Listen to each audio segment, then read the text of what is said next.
Microtransactions. For many gamers, the biggest sin a developer can do is include many of them in their games. Selling a skin for Halo that makes Master Chief look like Dennis Quaid might sound like a win-win for everyone involved. But this is where I was shocked to learn that opinion, my opinion, was actually in the minority. When I say microtransactions, to be perfectly clear, I am referring to the small purchases that you can make in a video game in order to get a leg up on other players. Or even just a cool new Mithril Claymore in Forza. They often come in the style of in-game currencies, gems, virtual coins, etc. Evidently, some gamers despise microtransactions for reasons that we will explore in this very video. But by the end, I think that you will agree that microtransactions are good for the human race. Welcome to Seth's Video Game Corner. The biggest criticism that I have heard regarding microtransactions is that it's essentially gambling. And providing the ability to gamble to children who play these games is immoral and should be illegal. This argument is one that gets a little personal for me. I was raised by a series of casino owners who continually lost me back and forth in a series of high-stake betting scenarios. Growing up in that environment, I saw a lot of gambling. Like one might be watching Looney Tunes, I was watching roulette. I saw a man bet his ass on a game of roulette. Therefore, taking the gambling away from a child is sort of like taking the system away from a down. It's like taking the peach from the cobbler. So then, we have proven that those who dislike microtransactions are essentially racists. Casinos are quite often owned by Native Americans. These racists are deplorable by nature, but let's examine their reasoning. Let's inspect their logic for hating microtransactions. Race.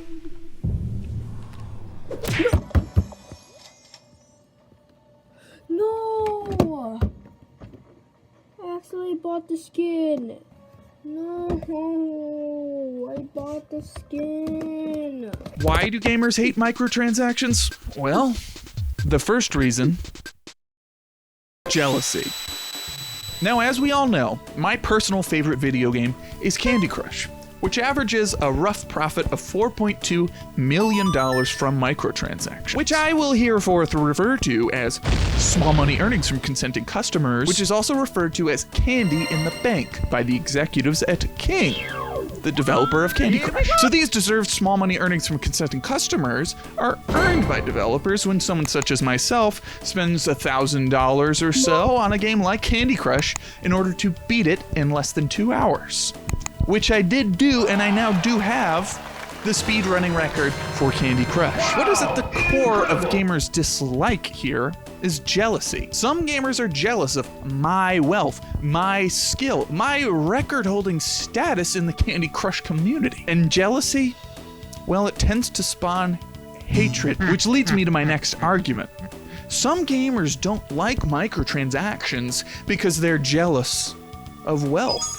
Gamers don't like microtransactions because they're lacking in the green department. They hate tiny transactions because they're poor. Being poor is no excuse for having a poor attitude. Money cannot buy you happiness. I've tried. But it can buy you an adless experience for solitaire on Windows 10 operating system. Which I don't know if you've ever played the virtual card game Solitaire without ads, but it kinda rocks. Poverty has been something that poor people have complained about for years, decades even. I'm not silly enough to think that I can solve it right here and now, because that is a job for someone like Gary Johnson. But what I am saying is that poor people need to stop complaining, get out there and make some green, and have their microtransactions, and eat them too. This position that I hold is exactly why this YouTube channel is officially endorsing Gary Johnson for President of the United States of America. Because Gary Johnson understands that poverty is a problem for the poverts alone, and they should let us have our fun with our Monk the TV show mobile game microtransactions where you buy Monk a new suit and he goes to the next person to talk to and he's wearing that suit. If you're poor and you insist on gaming, hell, I salute you, I do. But do not hate on us wealthy gamers. Speaking of passion, I am a passionate gamer, I really am. I mean, I bought the deluxe edition of BioShock Infinite. But what really ticks me off are the video game purists out there, or as I like to call them, the assholes. Mamma mia! Purists. Assholes. My third reason that gamers seem to hate microtransactions is because there's just too many purists out there. You know the ones who buy into single-player experiences like this. You are treading on some mighty thin ice here. I'm sorry about your daughter, Joel, but I have lost people too. You have no idea what loss is. Please. If I wanted a single-player experience like that, I'd probably just watch a movie. Specifically Behind Enemy Lines, my favorite movie.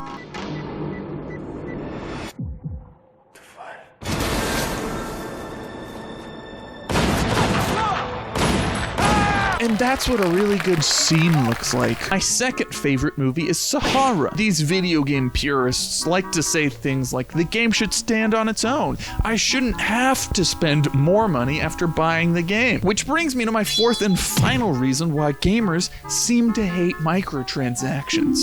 Poverty.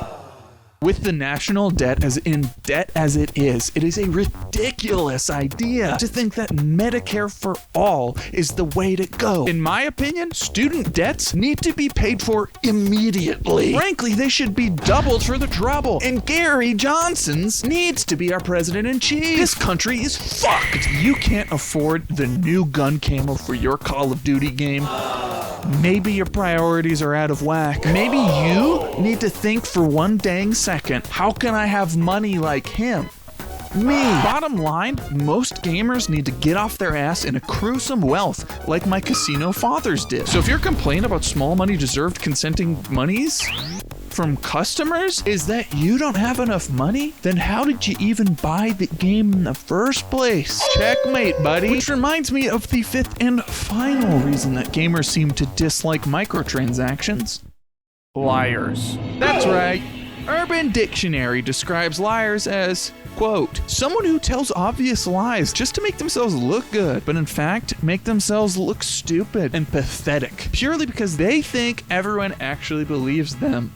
This is due to insecurity, but if you're asking me, I think I'll just call them trolls. You'd be amazed how many trolls are out there trying to convince you and me that we're actually being ripped off, or we're being scammed when we're spending our money. These people just want to get a reaction out of us. They're trolls after all. They want to mess with the hardwiring of our fucking brain. Firewall protected. I am not bothered by their stupid fucking comments. It do not bother me, a guy like me. So then, we have narrowed all of the people who seem to dislike microtransactions and swiftly discredited each and every one of them. So where does that leave us? Well, I can tell you where it leaves me. With countless skins in the video game Tetris, and I just bought a new one that makes the L look like Danny DeVito.